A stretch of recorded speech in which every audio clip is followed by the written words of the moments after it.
যাবলৈ ওলাইছোঁ কাৰণ আমি ধিঙতে থাকোঁ।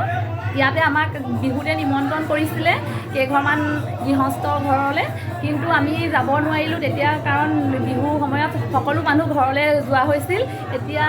আমি আজি চোতাল বিহু গাবলৈ আমাৰ লগৰীয়াবিলাক সকলো ওলাইছোঁ। তাৰে পৰিৱেশ আপোনালোকক দেখুৱাবলৈ লৈছোঁ মই।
দিলে জপনা দেউতাই দিলে নঙলা সেইকাৰণে তুমি মনি মোলৈ নাহা হ'বলা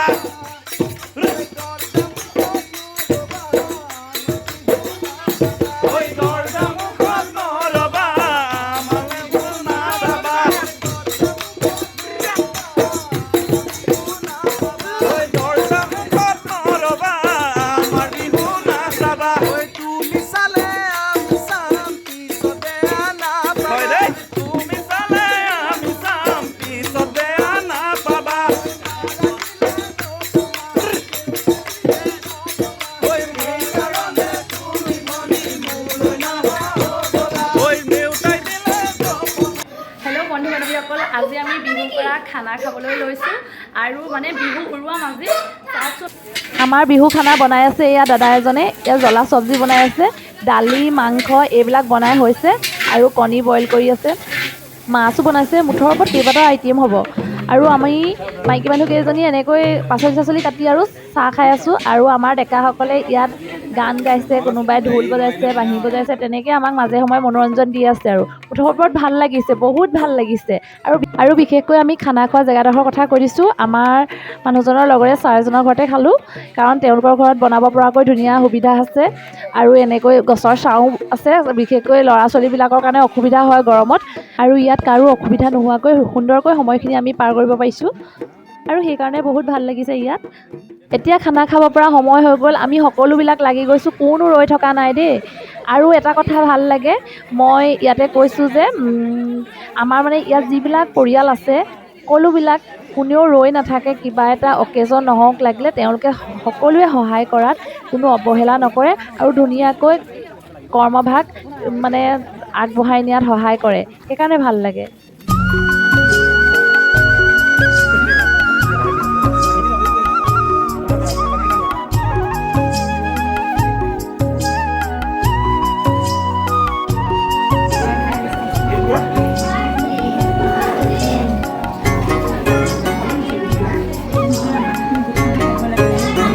এই খাবলৈ মজা হৈছেনে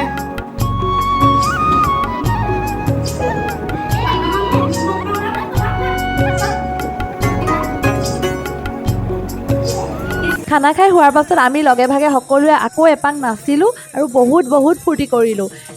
কাৰণ বিহুটো এবছৰলৈ আমি বিদায় দিলোঁ আকৌ এবছৰৰ পাছতহে লগ পাম সেইকাৰণে বহুত ভাল লাগিল বহুত ফূৰ্তি কৰিলোঁ আজিৰ মোৰ ভিডিঅ'টো চাই কেনেকুৱা পালে আপোনালোকে লাইক কমেণ্ট কৰি জনাব আৰু যদিহে ভাল পালে শ্বেয়াৰ কৰিবলৈ নাপাহৰিব আৰু মোৰ ইউটিউব চেনেলত পাৰিলে ছাবস্ক্ৰাইব কৰি দিব বাই বাই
Oh,